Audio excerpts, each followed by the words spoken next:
Hello BookTube. My name is Book Lady on BookTube. My birth name is Linda Jo Martin, and my father is the one who gave me the name Linda Jo. He thought it was cute. When I was growing up, I really didn't like the name Joe for a middle name, and I very rarely would let anyone use it. But when I got older and I started writing novels, I found out that the name lindamartin.com was already taken by the time I got around to buying a domain name. So I chose lindajomartin.com and I put that on my books, and I've kind of grown into liking my middle name in my old age. So yes, it's lindajomartin.com, and that is my blog to this date, and really it's like my favorite blog. I've got other blogs, like I've got Linda's Life at blogspot.com, which is really my first blog that I ever had. I've had it for about 20 years now, and right now I'm using it just as a daily to-do list, and just, I don't know, just something to center myself in the morning when I start waking up and thinking about things. So I've been using it pretty consistently for the last 2 months, but there's been years when I didn't post anything there at all, because like that blog is about 20 years old now. So the ups and downs of life, you never know where it's going to take you. This is my currently reading box that I keep on my desk, and I thought I'd just show you what's in it today. First of all, my Kindle. This is a Kindle Fire 10. I bought it like last year or the year before, very recently really. If I had it to do over again, I would get a smaller one. I think there's a Kindle Fire 6 or 8 or something like that that's considerably smaller, that I think would be easier to handle, like if I was reading in bed. So I'm using this Kindle to read Pachinko, which is my current Asian readathon novel that I'm reading, and I'm liking that a lot. I want to thank Laura, who recommended it to me. She is another booktuber. And then I have my Finding Divine Inspiration books in this box, and I'm on chapter 4, really going a lot slower than I thought I would. I enjoy reading books about the Bible, but really slow at them sometimes. So chapter 1 was a new renaissance, chapter 2 is divine collaboration, chapter 3 is the work of the artist, and chapter 4 is the art of the Bible, which is really a very interesting chapter. I'm nearly to the end of it now. And there's like 10 more chapters, so this is not going to be done by the end of the month. I can almost guarantee you that. But still, I'm enjoying my read of it. So I just got this book. This is also for the Asian readathon. It's everybody's an, I'm just going to say alien. Everyone's an alien when you're an alien too. A book by Jomny Sun, and really it was written by Johnny Sun, but he was like, I think his character, the little alien thing, is Jomny, and it's a graphic novel, but like the pictures are very large, so it's going to go really fast. I'm glad I chose this book because it will take me probably an hour to read, and that'll leave more time for some of the other novels that are much more time consuming. Now I just finished this one. It is Abandoned Parents, The Devil's Dilemma. I read it because I'm an abandoned parent. One of my daughters hasn't talked to me in a long time. But I'm okay with that now because it's been so long. It's like after a while you go through all the stages of grief and then it doesn't kill you anymore. So this is the causes and consequences of adult children abandoning their parents. It is written for the parents and not for the adult children. Just saying, if you're an adult child who's abandoned a parent, well, this is probably not a book for you. However, I thought it was pretty well written. The author is Sharon, and she's both an attorney and a pastor, and I was hoping that she was going to write about this from more of a biblical point of view, and she did not. But it's still a good book. I think it would have been wonderful if I had received that book many years ago when this all started, but no, I only got it now. And this is my current art book. Of course, the Christian book is also an art book, so that's wonderful. The Creative License, I've been reading this a little bit at a time for a long time now, and it's got all illustrated pages. It's really a delight to read. And the last thing that I have in this box today is a magazine article, because Faith, who is another booktuber, has been doing Mayas for magazines, and she has some really old magazines that she's going through. So I looked around the internet last night so that I could participate in this with her, and I found this one. It's the Overland Monthly that was published way back, like about 1850 and ongoing. I don't know how long it was published. I have some paper here to do some research on the magazine itself. Okay, it says the magazine's first issue was published July 1868, so I was thinking of another one that went back to 1850, but this was 1868 and continued until late 1875. And it was edited by Bret Harte in San Francisco. If you're California, you probably recognize the name Bret Harte, and he is one of the two famous authors who make up the name of Twain Harte, which is a town in California. Twain Harte, of course, the other one was Mark Twain, one of his contemporaries. So here's a picture of Bret Harte. Sorry it's in black and white, but that's all my printer does. And so I found an article in here that intrigued me, and I printed it out, and I will be talking about this in another video after I read it all. It is called The Tale of an Unfortunate City.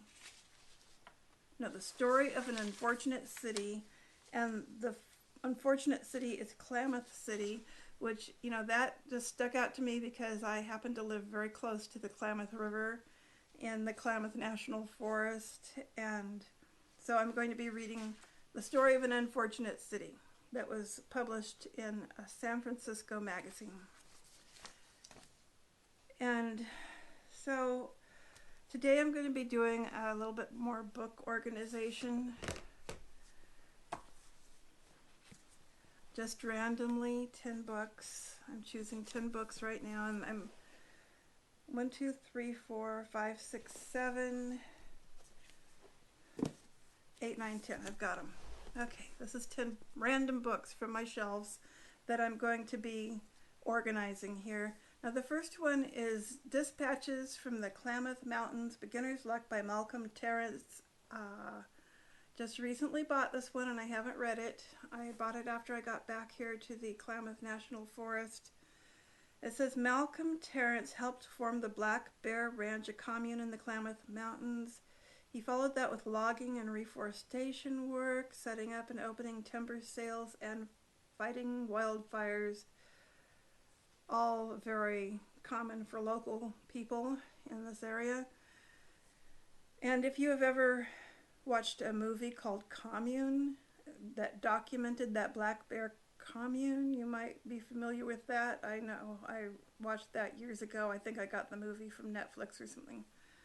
Anyhow, I have his book and I'm going to read it one of these days. I'll put that in my box full of regional literature and regional memoirs and things like that. Now the second one I have is How to Study the Bible and Enjoy It by Skip Heitzig. And I actually reviewed this like in 2014 when I first started this channel. And that was like one of my early attempts at a book review on videos. So I still have the book, yes. And I have a box over here for Christian books. Trying to organize my books as I go. The third one is A Million Miles in 1,000 Years by Donald Miller. Some of you may have seen this because it's been shown on other YouTube channels, not necessarily BookTube, but I got it as a way to learn more about how to tell stories in my videos. And wow, it says it's a New York Times bestseller. How I Learned to Live a Better Story. So all good. I started reading it once, but I really didn't have time for it at the time. This is a nonfiction book, and it goes in a different box. Put it over here.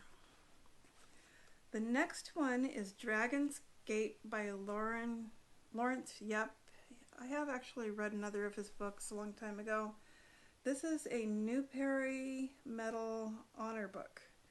And in the land of the Golden Mountain, it's not what he expected. In 1867, Otter travels from Three Willows village in China to California, the land of the Golden Mountain. Well, a California book, you know, and I'm a California girl, so one of these days I'm going to read this. I'm thinking I'm going to put this with my other juvenile literature, and I'm going to probably read it next year for middle grade March, and until then I'll just let it sit. I'm trying to see what ages it is for. Usually it says on the back of these books, but in this particular one I cannot see it. Dragon's Gate. I love books about the Chinese. In fact, my own book, River Girl, is about, well, there is a Chinese character, let's put it that way. There used to be a lot of Chinese people, miners, living in the area where I am now. At one time, the census said that there was like 500 white people here and 500 Chinese, but now, like, the Chinese people went away. Sad, but true. Here's The Christmas Carol. Obviously a classic by Charles Dickens. I read this a few years ago.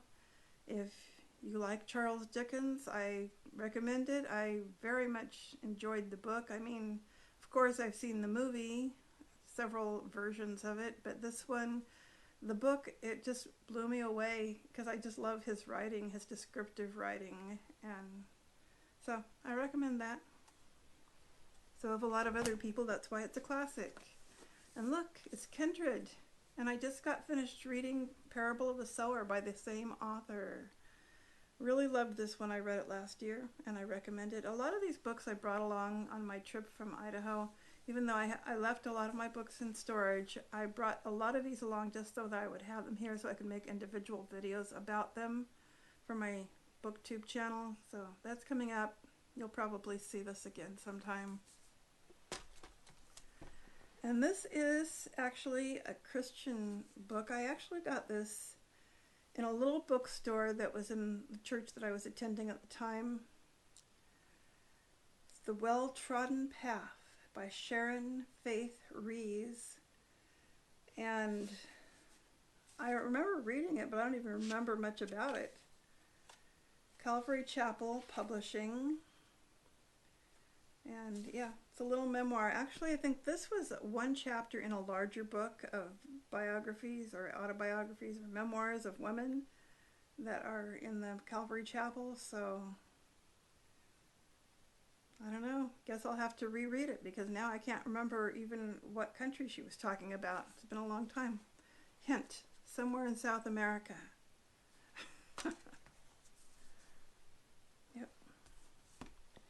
Okay, this is one that I've been planning to read. I got it a couple of years ago for the Pop Sugar Reading Challenge. I think that the prompt was to read a novel that has a gay character of some kind.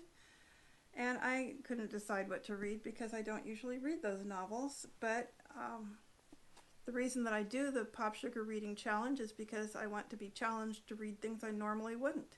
So I started researching all the novels that were available at the time with gay characters, and somebody said that this one would be a challenge for Christians to read. And so I thought, okay, I'm going to read it, but of course I haven't yet. So that's also going to go, I don't think it's middle grade, I think it's more YA. So it's not for middle grade March, but it's going to go into my unread fiction box. And one of these days, I do hope I will get to it. Might be this year. The next one is just very precious. This is Letitia. She's Ironstone and Beautiful Flowers, Colorado Homesteading, 1916 to 1950. And this is a biography of the author's mother. It got good reviews from my friends here in town. And actually the lady that wrote it is living here in town. She owns Naturecraft Publishing, and her name is Barbara Ann Black. So I would like to read her book about her mother in Colorado. That's going to go into my regional memoirs area. And the last one that I have today is How to Shoot Video That Doesn't Suck.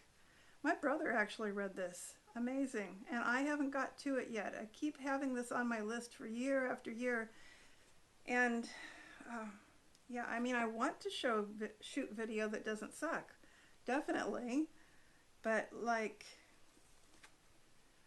for some reason, I just haven't made time for it yet, and I really want to, so I brought it along with me. See, some of the books I brought along with me because I thought I was going to have a chance to review them, and some I brought along because I was hoping I'd have an opportunity to read them. So, yeah, I have quite a few books here that haven't been read. Well, that is about all I have to say today. The sun is shining. It was raining all morning, and this afternoon I got some sunshine. I went outside and raked the garden in a little bit. I got some new flowers. There's just an abundance of flowers out there, a lot of roses. The lilacs are already drying up, and I need to go clip them off the bushes pretty soon. And waiting for the ground to dry out a little bit more so that I can do that. And so that is the story of my life as of this day.